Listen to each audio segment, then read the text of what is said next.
What is displayed on the Centennial flame is just a glimpse of our unique territory. Tonight, an iconic Canadian monument on Parliament Hill finally bears the crest of the Inuit territory of Nunavut.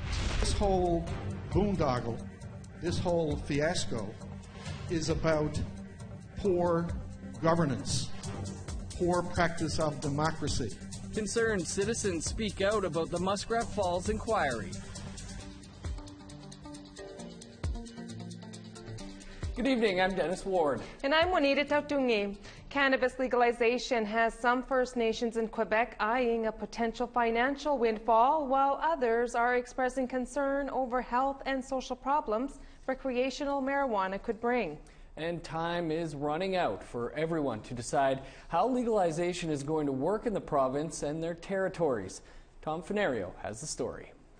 The pending legalization of marijuana has entrepreneurs lining up at the start line, including Mohawks in Kahnawake. People realize that this is going to be a big industry. There's a great demand, and the word out there is once 2018 comes, the supply will not, be enough for the demand. Kahnawake Chief Gina Deere is currently consulting community members about how to benefit from the nascent industry. Judging from the public meeting that we had, there are people who would like to see distribution. There's a lot of reservation around that, of course. What is it going to look like? People are more comfortable with the idea of manufacturing in it. But while Kahnawake ponders growing or selling or both, AFN Regional Chief Ghislain Picard says other First Nations in Quebec are saying no way to legalization. The law will come about, although communities, many in Quebec have said, well, our choice is not to allow it. That's going to be certainly a challenge, but nevertheless, this is the position being considered by many of our communities.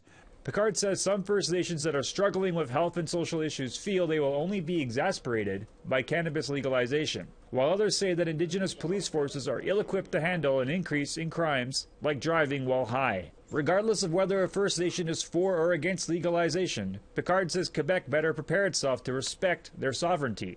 A Quebec cannabis bill tabled in November mentions the possibility of making agreements with First Nations and Inuit, but it doesn't get into jurisdiction. They have more consultations based on the bill early in the new year.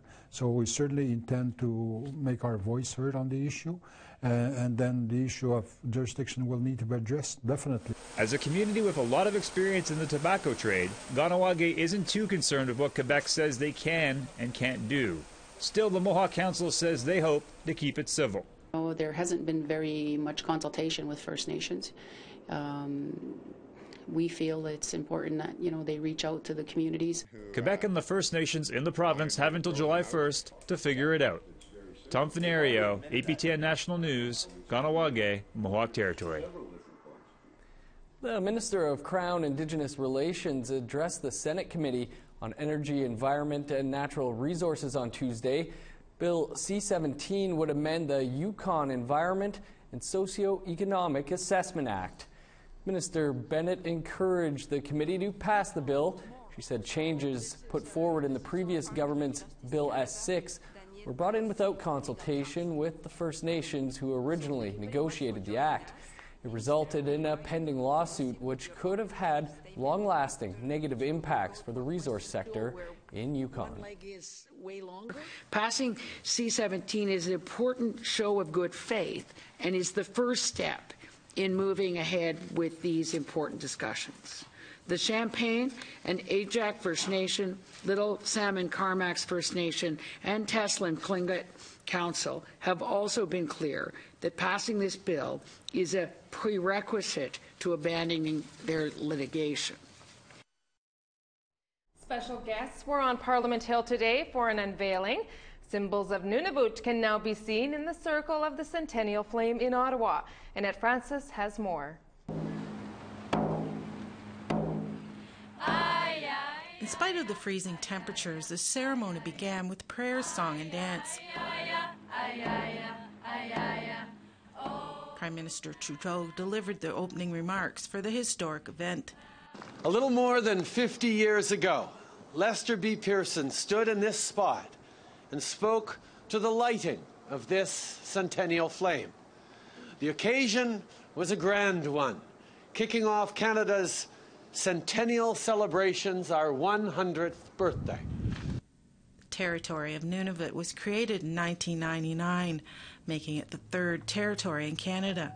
The Centennial flame is a symbol of Canada's unity, displaying crests from each province and territory across the country. The Commissioner of Nunavut, Nelly Kuzigak, says the territory is pleased to be a part of the circle. Nunavut has much to share with the rest of the country. Our language, our culture, and our centuries-old heritage as original people of Canada. What is displayed on the Centennial flame is just a glimpse of our unique territory. Premier Paul Coerced says he's proud to see the celebration include so much Inuit culture. He says that Canada's 150 is a perfect time to unveil the 13th crest. The Confederation of Canada expanded when Nunavut was created in 1999, strengthening the connection between the north, south, east, and west of Canada. Nunavut reinforces Canada's identity as a northern country. We play an important role in protecting the sovereignty and the security of this great country. And with the collaborated effort, the flame is lit. Bennett Francis, APTN National News, Ottawa.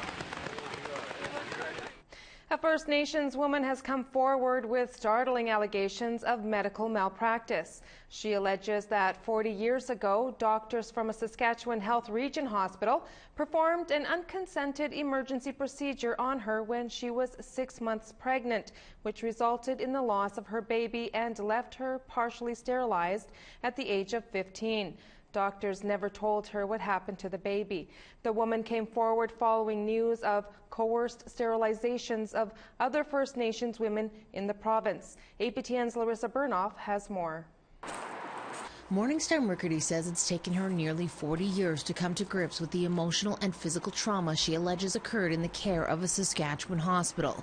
In the late 70s, at the age of 14, Mercredi says she became pregnant as a result of an alleged sexual assault. Mercredi says she was about 6 months pregnant when she began cramping, and concerned for her baby, she went to a Saskatchewan hospital for emergency care. I was admitted pregnant. I left the hospital without my baby. Mercredi says that doctors told her she needed surgery and consent from her parents, but at that time the only way to contact them in Fort Chipewyan would be through the RCMP because it's such a remote community and her mother didn't have a phone.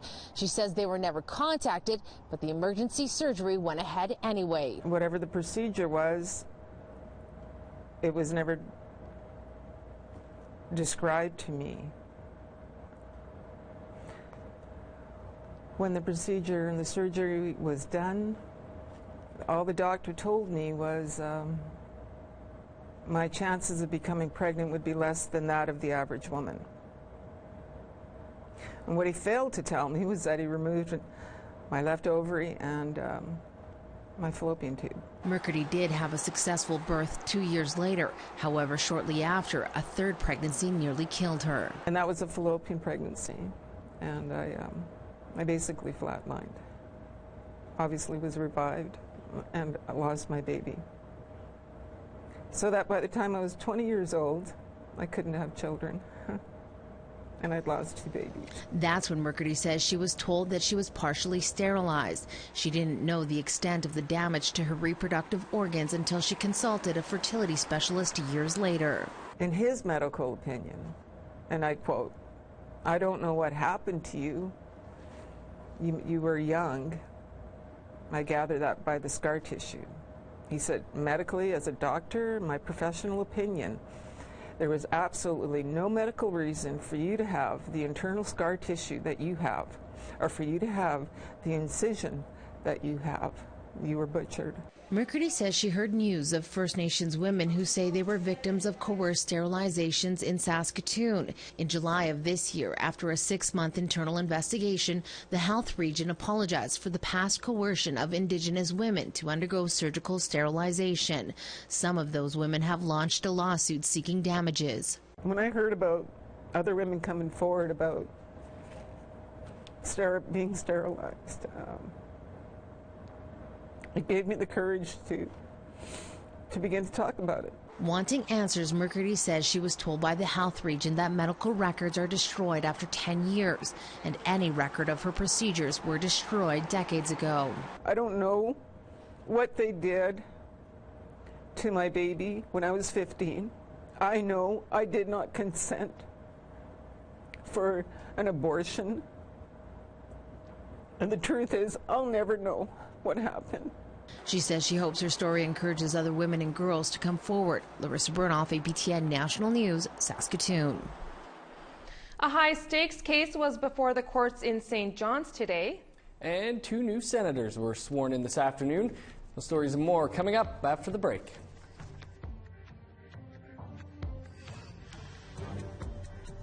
Here's a look at Thursday's weather forecast starting on the East Coast. A sunny -7 in Fredericton, 0 for Halifax. Snow and -13 in La Grande and Inukjuak, +2 in Cartwright. -13 under sunny skies in Montreal. -20 with the sun out in Val-d'Or. In southern Ontario, -8 in Windsor and Toronto. -18 in North Bay. -17 for Sudbury and Wawa. -19 under the sun in Kapuskasing. Over to Manitoba, -24 in Churchill. A snowy -14 for Barons River, -7 on Thursday in Winnipeg. A mild day in parts of Saskatchewan, -1 in Estevan and Regina. -2 in Meadow Lake, -3 in Buffalo Narrows. Welcome back. Indigenous and environmental groups were in court Wednesday in St. John's. They're fighting for intervener status in a case with high stakes. An Indigenous alliance is fighting to stop offshore oil development in the Gulf of St. Lawrence. The ecologically sensitive area is home to several endangered species. An oil spill would devastate the area and fisheries for the 5 provinces that border the Gulf. Earlier this year, the Canada, Newfoundland and Labrador Offshore Petroleum Board renewed a 10-year-old exploration license. David Schultz represents the alliance. Well, the Inuit Mi'kmaq with the Maliseet have now a fairly long a history of intervening to protect the Gulf from oil and gas. Their position is that at this point it's too dangerous to risk the effects. And they had written to the minister. In fact, they met with the federal minister of natural resources to ask that he not approve this decision by the board, which essentially gave Corridor a license past the legal term of any license. The public inquiry into Muskrat Falls has drawn much criticism since it was announced last month. A group of people gathered at Memorial University in St. John's, Newfoundland this week to share their concerns. APTN's Justin Brake brings us the story. Then the people will not be well served by the inquiry. The mandate of the Muskrat Falls Inquiry is on the minds of everyone in this room. They're here to talk about what's missing from it. Former public servant David Vardy said it must include greater public involvement. There has been up to this point in time no forum to talk about these major issues. Many here want decision makers responsible for the hydro dam held accountable. This whole boondoggle, this whole fiasco is about poor governance, poor practice of democracy, no openness and transparency. So I want to see some blame. The inquiry's terms of reference make no mention of Indigenous rights or environmental concerns, only that the Commission of Inquiry shall consider participation in the inquiry by Indigenous leaders, something that worries Indigenous people in Labrador. The fact that it said that the Indigenous leaders would be consulted, well, I think we've already done that. I think they've had their say. Now it's time for the people to have their say. Jody Greenleaves said Southern Inuit leader Todd Russell's recent deal with Nalcor Energy is an example of how Indigenous voices aren't being heard. I think that the Indigenous leaders, such as Mr. Todd Russell, should maybe take a step back and actually listen to the elders. Nunavut elder Jim Learning, who was arrested and jailed for protesting Muskrat Falls, called for more involvement from people in Newfoundland, saying Labrador's population and political representation in the legislature is too small. For goodness sake, start writing these governments. Let's get involved. Let's kick them around. Let's make them responsible for not having the vision to see things like this and head them off. It's time for this foolishness to stop. Justice Richard LeBlanc, the inquiry's sole commissioner, will begin his work in January, with the final report due by the end of 2019. Justin Brake, APTN National News, St. John's, Newfoundland. A delegation from Mexico is in British Columbia, raising alarm bells about the practices of a Canadian mining company. And we'll take a look at some of today's highlights, our special Live in Focus edition with Don Amero. You won't want to miss that. But first, here's the rest of Thursday's weather forecast.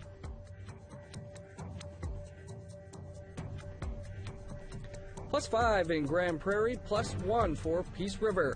Barely a sign of winter in southern Alberta. A sunny +8 in Calgary, 4 above in Medicine Hat and Lethbridge. Over to the west coast, 10 above in Victoria and Tofino, +9 in Sandspit, rain, and +8 in Prince Rupert, +1 in Dease Lake. In Yukon, Whitehorse is in for a beauty of a day and +5 on Thursday. Over to NWT, 5 above in Trout Lake, a snowy day, and -11 in Yellowknife. Sunny and -16 in Sax Harbor, -10 in Paulatuck. The real winter temps are found in Nunavut, -28 in Arviette, Baker Lake, and Chesterfield. Sunny and -18 in Igloolik, -25 under the sun in Resolute. Welcome back. A delegation from Mexico has been touring across Canada in a bid to raise awareness about the risks associated with Canadian mining company who's operating in their region. APTN's Tina House has the story. They've come to Canada from their remote villages in Mexico to try and stop a multi-million-dollar Canadian mining company from destroying their drinking water and their land. They are in Vancouver after meeting with government officials in Ottawa last week. Speaking through a translator, they want to share what's going on in their country. Nosotros venimos de la Sierra Norte de Puebla, en donde tiene presencia la empresa canadiense Alma del Minerals. We come from the Sierra Norte region of the state of Puebla, Mexico, where the Almaden Minerals Mining Company has a presence. Esta región es una región campesina indígena. This is a rural, agrarian, and indigenous community.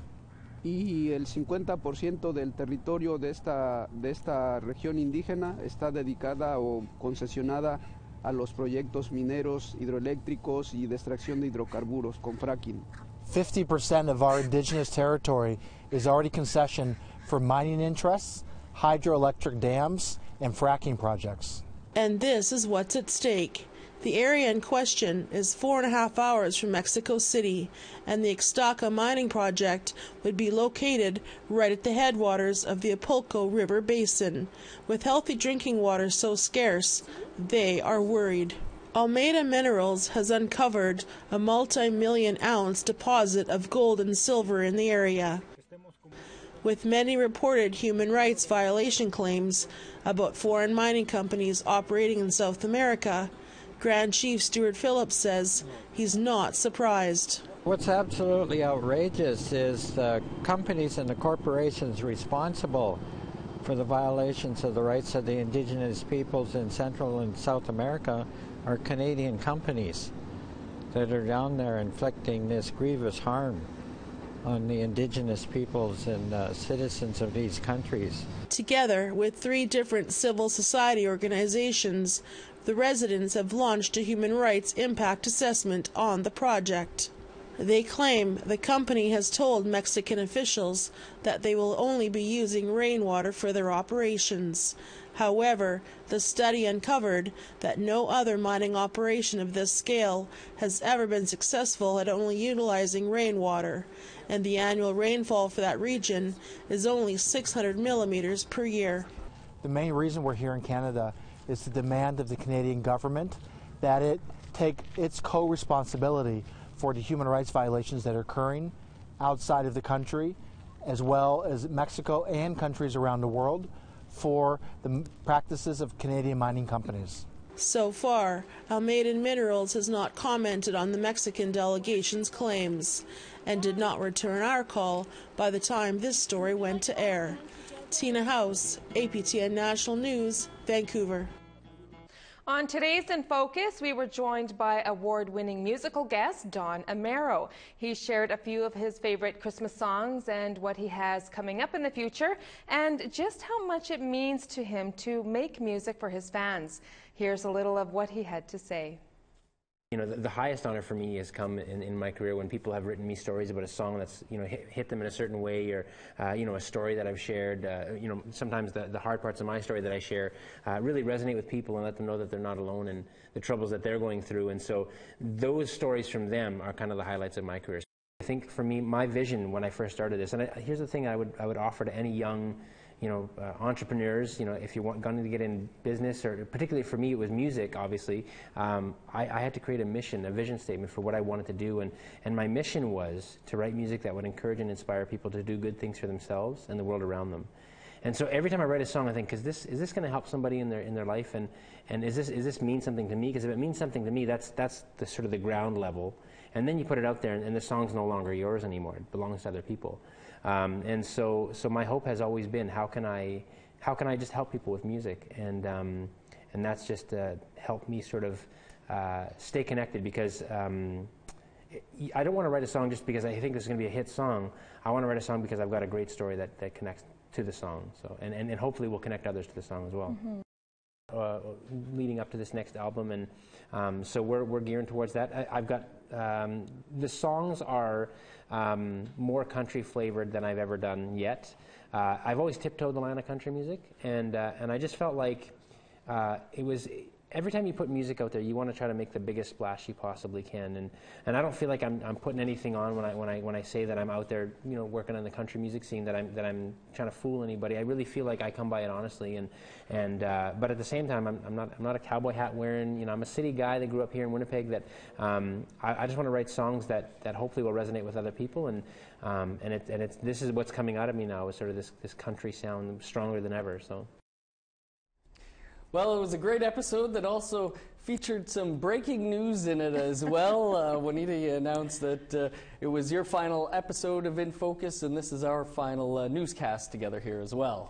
That it is. I'm leaving and going back home north, but it's been a pleasure, Dennis, to sit at the desk with you and deliver the national news when we did, and it's also been a pleasure to be your host on In Focus. Well, we understand you want to be back with your family, and family is quite important to us here at APTN, so it's been a pleasure to have you part of our family, and great to co-host with you. It's going to be a lonely one up here now. Thank you so much, Dennis. I'll let you send us out tonight. Will do. That's all the news we have for APTN National News tonight. Have a wonderful evening. I'm Juanita Tautungi. And I'm Dennis Ward. Have a great night.